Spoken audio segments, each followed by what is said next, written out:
నమస్తే అండి. Dubai, Abu Dhabi పర్యటించేటప్పుడు అక్కడ మనకి కొద్ది క్యాష్ అది అవసరం అవుతుందండి. దాని గురించి మీకు నాకు ఎదురైన అనుభవాలు మీ ముందుంచుతున్నానండి. మీకు ఖచ్చితంగా దుబాయ్ పర్యటించే వాళ్ళకి ఈ వీడియో మీకు ఉపయోగపడుతుందని అనుకుంటున్నాను. ఏంటంటే మేము ముగ్గురు వెళ్ళామండి. మనిషి 10,000 దిర్హాముల దాకా క్యారీ చేసామండి. ఒక దిర్హామ్ రూ. 24.50 చొప్పున తీసుకున్నామండి. ఎనీ మనీలో తీసుకున్నామండి. ఆళ్ళు కొద్దిగా రేట్ ఎక్కువ చెప్పారు. మేము కొద్దిగా బార్గెనింగ్ చేసి ఆ రేటుకి తీసుకున్నాము.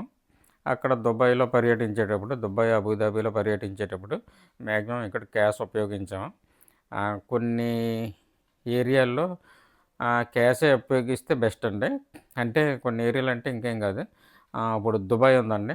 దుబాయ్ గోల్డ్ సౌక్ గోల్డ్ గోల్డ్ కొనే దగ్గర మనం ఎక్కడ తక్కువ వస్తదో అక్కడ తీసుకుంటాం కదా!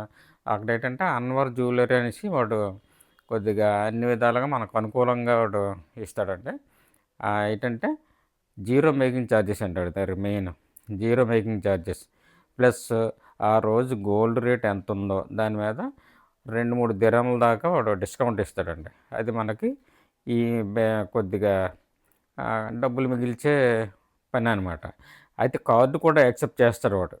కార్డ్ కూడా యాక్సెప్ట్ చేస్తాడు. కానీ 2.50% అదనంగా ఛార్జ్ చేస్తారండి. అది మనకి కొద్దిగా లాసే కదా! అందుకే క్యాష్ అయితే చాలా ఈజీ అండి. క్యాష్‌తో ట్రాన్సాక్షన్ అయితే. అలాగే కొన్ని పెద్ద షాపులున్నాయి. జోయా లుక్కాస్ అలాంటి షాపులయ్యి కార్డ్ యాక్సెప్ట్ చేస్తారు. కానీ ఆళ్ళు డిస్కౌంట్ ఇవ్వరు. ప్లస్ మేకింగ్ ఛార్జెస్ అన్నీ భారీగా ఏస్తారు. కానీ ఎలా లేదన్నా 2-16% దాకా ఐటెమ్‌ని బట్టి ఛార్జ్ చేస్తారండి. దుబాయ్ మాల్‌లో కార్డ్‌లు యాక్సెప్ట్ చేస్తారండి. ఎటువంటి ఛార్జ్ చేయరు. దుబాయ్ మాల్‌లో అయితే మనం ఎలక్ట్రానిక్ ఐటెమ్స్ అయ్యి కొనుక్కున్నప్పుడు కార్డ్స్ యాక్సెప్ట్ చేస్తారు. అదే మీనా బజార్‌లో అయితే చిన్న చిన్న షాపులైతే కంపల్సరీ 2.50 మనకి రేట్ అదనంగా కార్డ్ మీద ఉంటదండి. అదే మనం క్యాష్ పట్టుకెళ్ళామనుకోండి చాలా ఈజీ అనమాట. క్యాష్ అయితే పెర్ హెడ్ 11,000 దిర్హాముల దాకా తీసుకెళ్ళొచ్చన్నారు.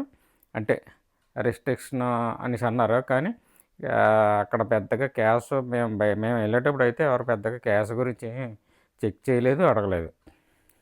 దీన్ని బట్టి మనం సరే ఎంతైనా క్యాష్ పట్టుకెళ్ళొచ్చు అనేసి నేను అనుకుంటున్నాను. అయితే కార్డులు ఏ కార్డులు తీసుకెళ్తే మంచిది. మేమైతే 2 కార్డులు క్యారీ చేసామండి. క్యాషే కాకుండా కార్డులు కూడా క్యారీ చేసాం. ఆ కార్డులు ఏంటంటే ఐసిఐసిఐ ఫారెక్స్ కార్డ్ అది క్యారీ చేసామండి. కానీ నేనైతే ఆ కార్డు వల్ల కొంచెం అదనంగా డబ్బులయ్యి చూసి చూడనట్టు డబ్బులు పడ్డాయండి ఆ కార్డుకి. నేనైతే ఆ కార్డ్ ఎట్టి పరిస్థితుల్లోనూ రికమెండ్ చేయనండి. ఆ కార్డ్ అయితే మనకి కొద్దిగా లాస్ అని. అలాగే ఇంకో కార్డ్ తీసుకున్నామండి. DCB bank. ఇది ఏంటంటే వైజాగ్, విశాఖపట్నం, సీతంపేట మెయిన్ రోడ్‌లో ఉందండి డీసీబీ బ్యాంకు. అక్కడ మనం అకౌంట్ ఓపెన్ చేయాలంటే పాస్‌పోర్టు, 2 ఫోటోలు, ఆధార్ కార్డు పట్టుకెళ్తే అకౌంట్ ఓపెన్ చేసుకోవచ్చండి. కొంత డబ్బులు కూడా ఒక 25,000 దాకా అకౌంట్ ఓపెన్ చేసుకోవచ్చు. ఓపెన్ చేసిన తర్వాత మనకి ఒక వారం రోజుల్లో కార్డ్ వస్తదండి. ఆ కార్డు ఇక్కడైతే ఆ కార్డ్‌ని లోడ్ చేసుకుంటే డబ్బులయి లోడ్ చేసుకుంటే ఇక్కడ మనం ఇండియాలో ఎలాగైతే కార్డ్‌ని వాడుకుంటున్నామో అక్కడ కూడా అలా వాడుకోవచ్చండి. నాకైతే రూ. 24.16 పడ్డదండి ఆ కార్డు దిర్హామ్‌కి. రూ. 24.16 పడింది. అది మనకి ఈజీయే కింద బాగానే ఉంది కదా! అలాగే క్యాష్ కూడా అక్కడ ఏమన్నా కొనుక్కోవాలనుకుంటే గోల్డ్ గానీ, ఎలక్ట్రానిక్ ఐటెమ్స్ గానీ, ఇంకా ఇతర ఏమైనా కొనుక్కోవాలనుకుంటే మ్యాక్సిమం క్యాష్ క్యారీ చేస్తే బెస్ట్. ఇంకా కావాలంటే కార్డ్ అండి డీసీబీ బ్యాంక్. ఇదండి డీసీబీ బ్యాంకు.